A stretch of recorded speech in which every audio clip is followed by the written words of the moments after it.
La mentalité de champion de Dricus du Plessis, les anecdotes de Tyron Woodley, mais aussi toutes les actualités majeures du jour.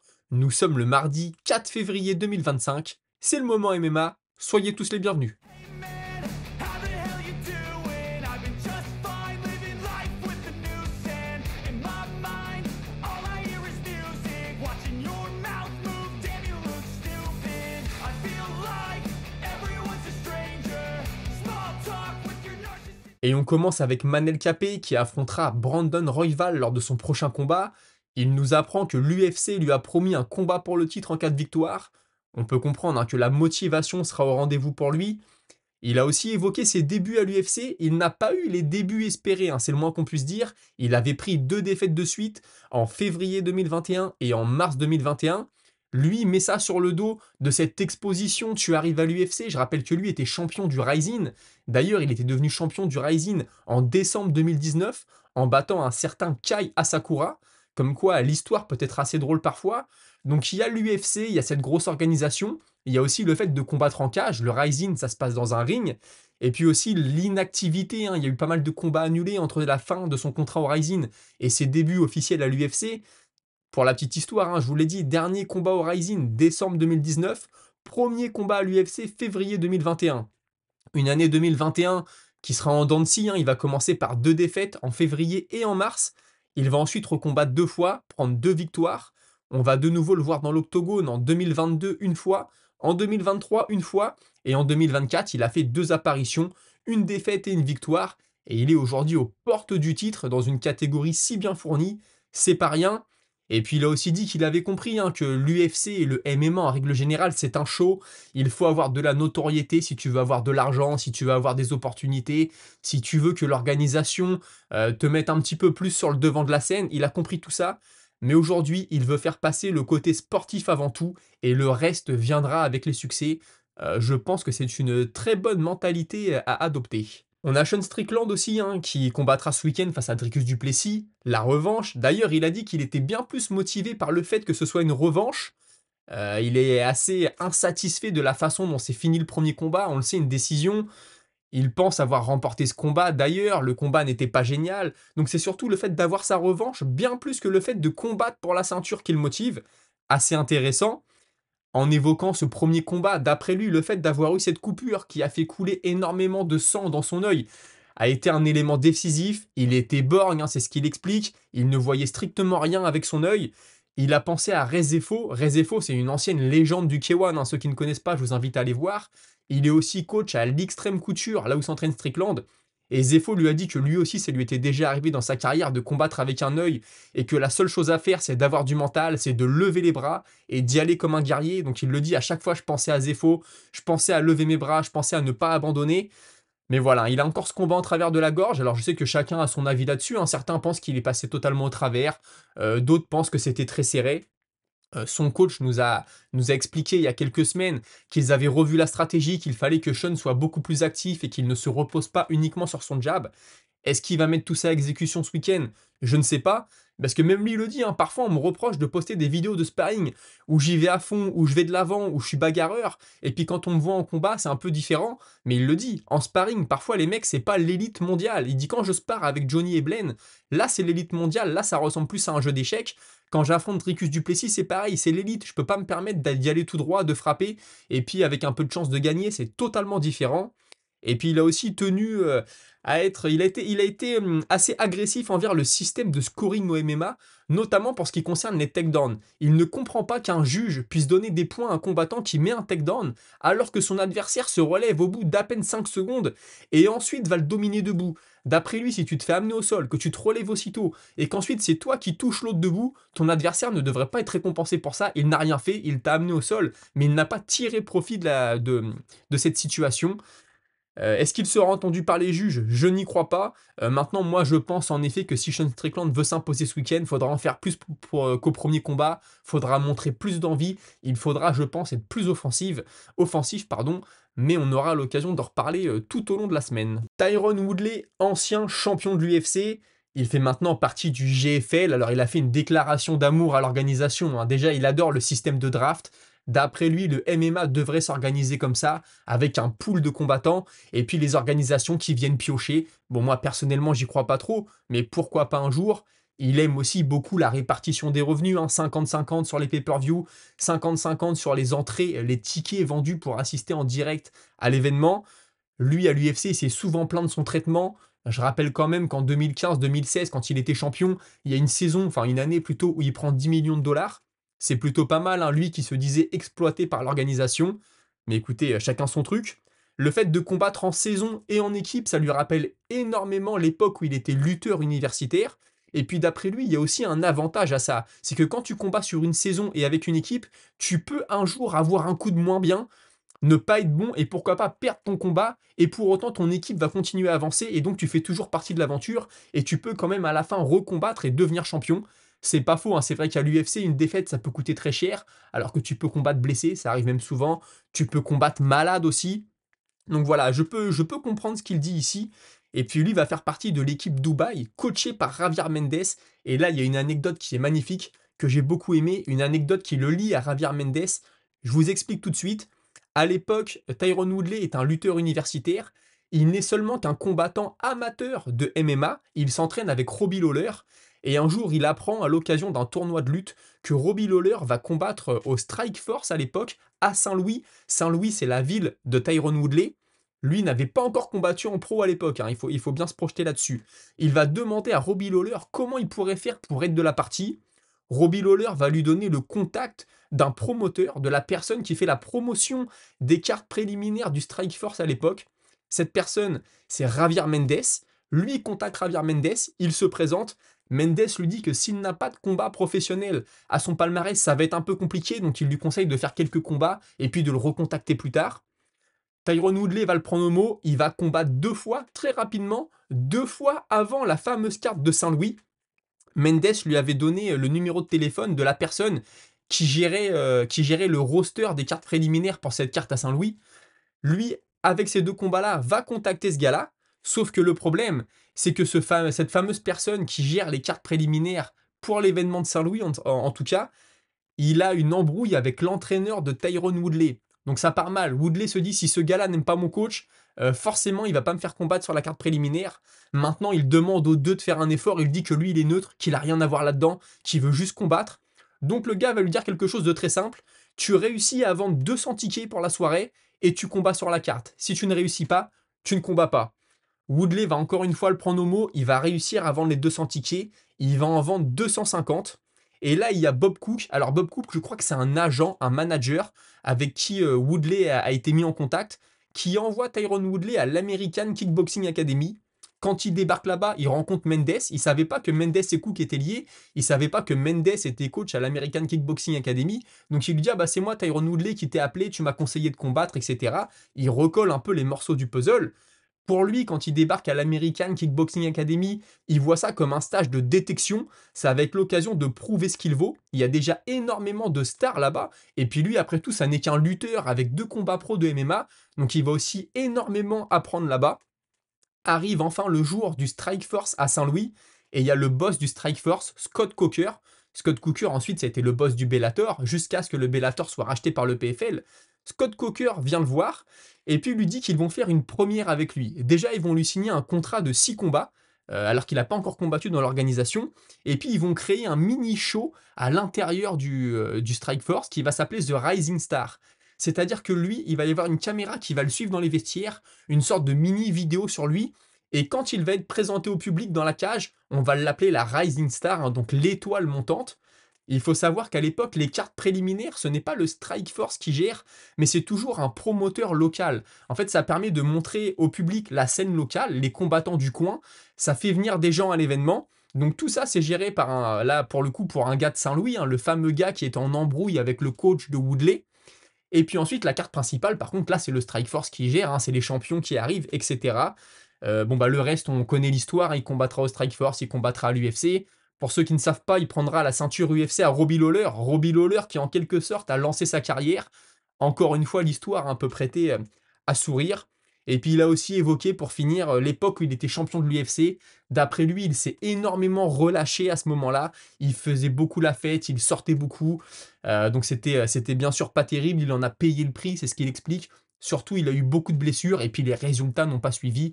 Est-ce qu'il arrivera à se relancer au GFL? Je ne sais pas. Lui, il assure qu'il n'a pas arrêté de s'entraîner toutes ces années où il était hors de l'octogone. Il avait mis la compétition de côté, mais il s'entraînait toujours. Il est toujours en grande forme physique, apparemment.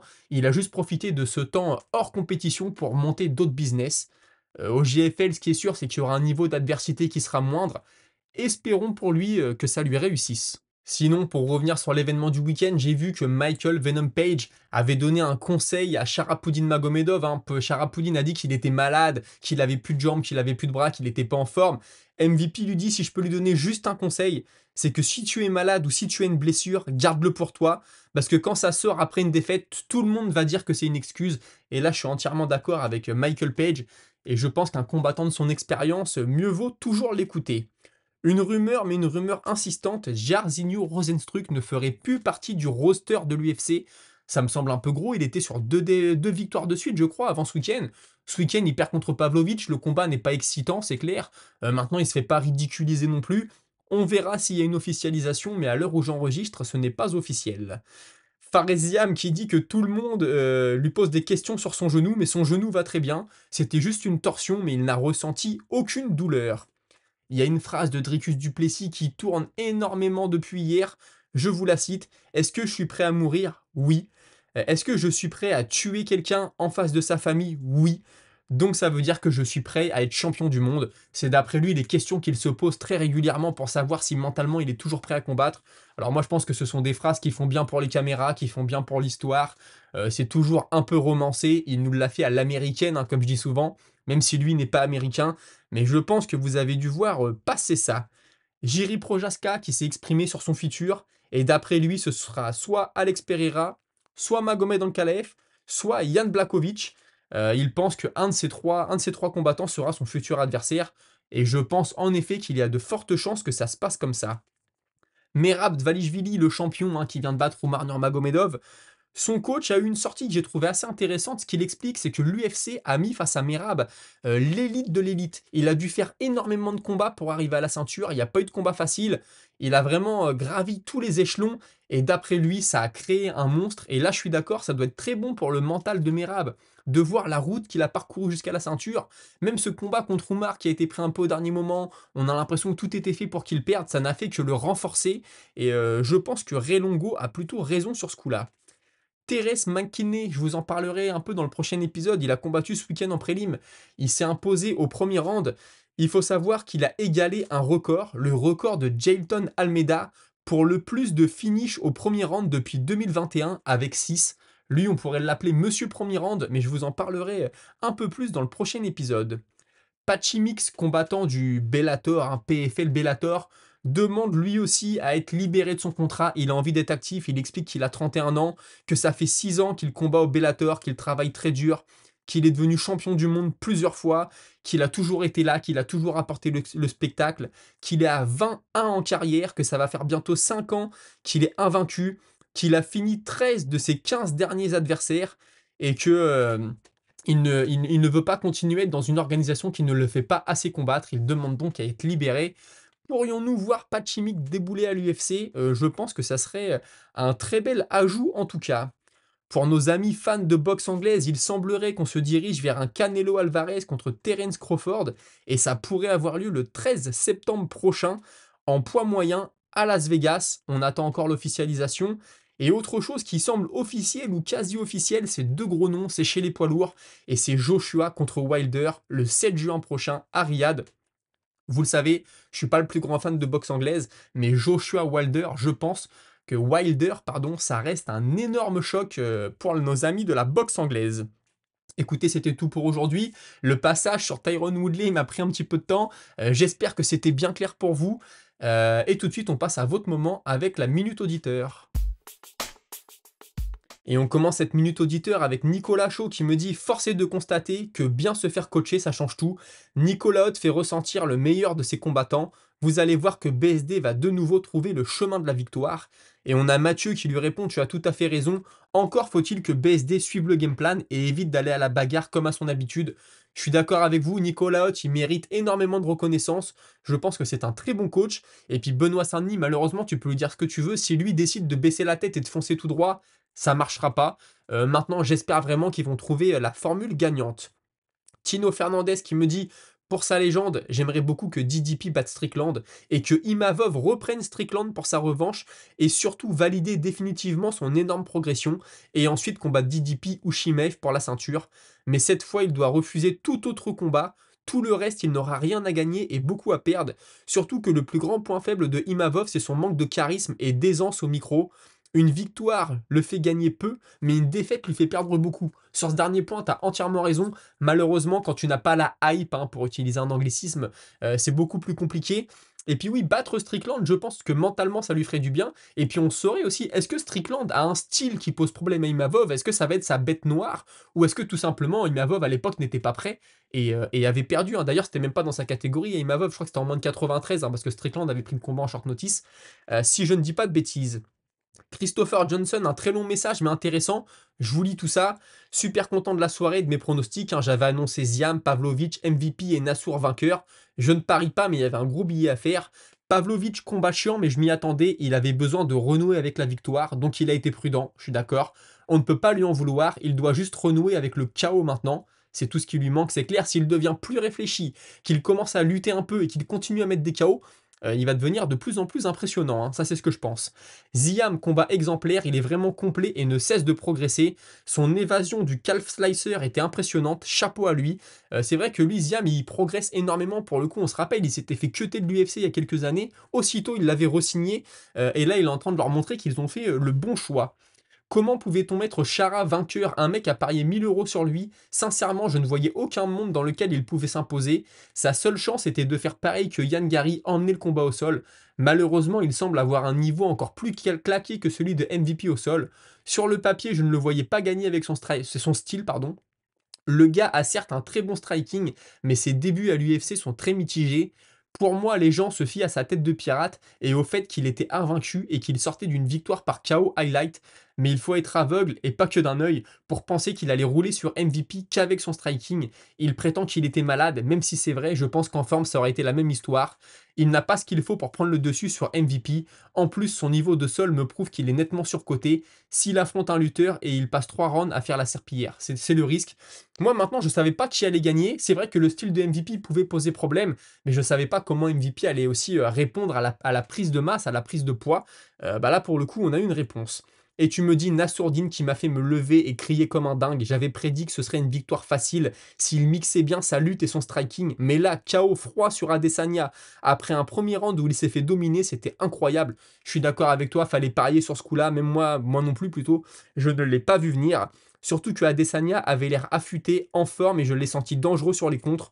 Le chaos de dingue sorti de l'espace, le game plan était parfait car Adesanya et moi-même du coup s'attendaient à défendre la lutte et il se prend un chaos froid. Personne à part Pereira n'avait mis KO Adesanya dans toute sa carrière en kickboxing et en MMA. C'est incroyable. Nassourdine avait besoin de ça car à part dans l'hexagone, il n'avait aucune hype. Il avait du mal à mettre des vrais KO. Je ne pense pas qu'il va avoir le title shot direct car Shimaev est devant. Maintenant, à voir ce que l'UFC va faire. Dana a clairement kiffé la performance d'Imavov. J'ai juste une petite question pour toi. Que vois-tu si Imavov affronte DDP Strickland? Et enfin, car je pense que ça arrivera tôt ou tard, Shimaev. Je pense que Imavov peut vaincre DDP s'il gère son gabarit et sa force. Je pense que Imavov roule sur Strickland en cas de revanche. Par contre, Shimaev, j'ai encore du mal à me projeter. Bah écoute, moi je pense que le plus dur des trois, c'est Shimaev. Pourquoi? Parce que sa lutte est excellente et il excelle dans un domaine. Les deux autres, j'ai l'impression qu'ils sont bons partout, surtout DDP, mais qu'ils n'excellent nulle part. Après, bah, Strickland l'a déjà battu. Est-ce que son style pose problème? J'en ai déjà parlé. Et puis Duplessis, lui, peut poser problème à tout le monde, hein. Il fait tellement des choses qu'on ne voit pas ailleurs. Mais je pense que le plus dur des trois, ce serait Shimaev. Ça ne veut pas dire qu'il va détruire les deux autres, bien sûr. La carotte sévère, l'UFC devrait instaurer des malus quand le combat est nullissime comme Pavlovich Rosenstruck. Les mecs ont réussi à faire pire que Lewis Ngannou. Bon, moi, les malus, franchement, ce serait un peu dur à un combattant. Ce qu'on lui demande, c'est de venir de combattre. Tu peux avoir des soirs avec, des soirs sans. Les mecs gagnent déjà pas des millions, le malus, je pense que ça ferait très mal. Et puis on a Jim, hein, qui répond, ah oui, c'était nul à ce point-là. Après, à partir du moment où les mecs, font le combat, excuse-moi, j'ai perdu ton message. Ah ouais, en gros, toi, ce que tu disais, c'est que sinon tu pouvais peut-être diminuer le bonus de victoire. Tu dis: «Je sais pas s'ils sont prévus à l'avance et sont contractuels ou si c'est du fait de Dana White». Non, en fait, les bonus de victoire, c'est dans le contrat. Ce serait dur de dire à un gars: «Tu prends 20 000 pour combattre, 20 000 si tu gagnes», mais en fait, si ton combat est pas terrible et que tu gagnes, tu prendras que 10 000. Je pense que c'est très dur. Les mecs ont besoin de se projeter aussi. Les pénaliser financièrement, je pense que c'est dur. Déjà, ils sont souvent pénalisés sportivement. D'après moi, c'est bien assez. Et puis, on a toujours Jim, hein, qui dit si Chimaev a le prochain combat pour la ceinture, ça devrait être le cas. On peut discuter du fait que Nassour devrait lui passer devant, mais ce qui est dit est dit. Nassourdine ne doit pas prendre quelqu'un d'autre que le perdant entre DDP et Strickland. Ça m'énerve les gens qui, parce qu'un combattant réussit, disent qu'il ne devrait prendre que des gars plus hauts. C'est un raisonnement on ne peut plus débile. Si tout le monde raisonnait comme ça, il n'y aurait jamais de combat. C'est vrai que ça poserait problème. Mais là, son avant-dernier combat était déjà contre un gars moins bien classé. Et surtout, il est maintenant largement assez légitime pour la ceinture. On ne parle pas juste de monter au classement. C'est juste que cette catégorie est très chargée et qu'il faut prendre un ticket et attendre son tour. Je suis d'accord avec toi. Là, normalement, tu mets Kawa Desanya, t'as ta chance pour le titre, mais t'as Shimaev qui est là. Derrière, il y a des mecs avec du charisme, hein. Je pense à Borayo qui pousse. Borayo est en retard sur Shimaev, je pense. Mais sait-on jamais. Écoutez, c'était tout pour aujourd'hui. Je voulais juste vous prévenir, faites attention, pour la première fois dans les commentaires, il y a eu un mec qui a essayé de faire une sorte d'arnaque à la crypto-monnaie. J'ai bloqué son message, je sais pas si vous le voyez, mais moi j'essaierai jamais de vous vendre des crypto-monnaies. S'il y avait un partenariat rémunéré, je vous le dirais dès le début de la vidéo. N'écoutez pas dans les messages, hein. Le mec disait qu'il avait du mal à faire un transfert d'une crypto vers une autre et il donnait sa clé privée. Je sais pas quel est le but de l'arnaque au final, mais surtout ne vous faites pas avoir. Si je vois le message, je le bloque, mais je vous demanderai jamais d'argent, etc. Dans les commentaires. Passez tous une très bonne soirée. On se retrouve très prochainement à 17 h. Salut.